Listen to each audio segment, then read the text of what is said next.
நடந்த எபிசோட நான் இன்னைக்குதான் பார்த்தேன். என்னால ஜீர்ணிக்கவே முடியல. இந்த வீணா போன கமுருதினும் இந்த வீணா போன பார்வும் செம்ம காண்டாகுது மக்களே. எனக்கு அவ்வளவு ஒரு கோவம் வருது. எனக்கு என்ன பண்றதுன்னு தெரியல.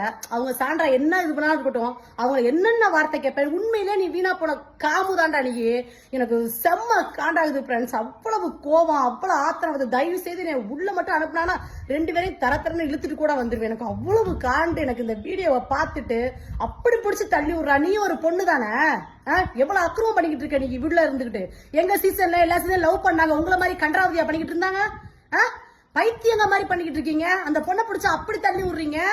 வீட்டுல உள்ளதெல்லாம் பேச இந்த மாதிரி பேசவே மாட்டேன். எனக்கு செம்ம காண்டாகுது. என்ற அறிவுட்டம் காலால எட்டி வதச்சி தள்ளி தள்ளி அத்தனை பேர் தடுக்கிறாங்க. மனசாட்சின்றது இல்லையா? அவளை எல்லாம் செவிழ் கொடுத்து செவிழ் செருப்பால செவிழ் அடிக்கணும். நாய் நாய் இவெல்லாம் ஒரு நாய். பாடி வெளியில வந்து பாருடி இந்த வீடியோ எல்லாம் சாவடி நாய். அப்படி வருது எனக்கு கோவம்.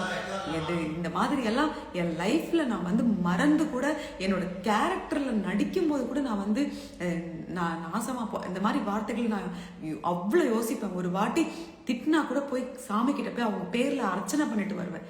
ஆனா இந்த மாதிரி ஒரு நாய் சி இதெல்லாம் டீச்சர், உன் அம்மா டீச்சர்.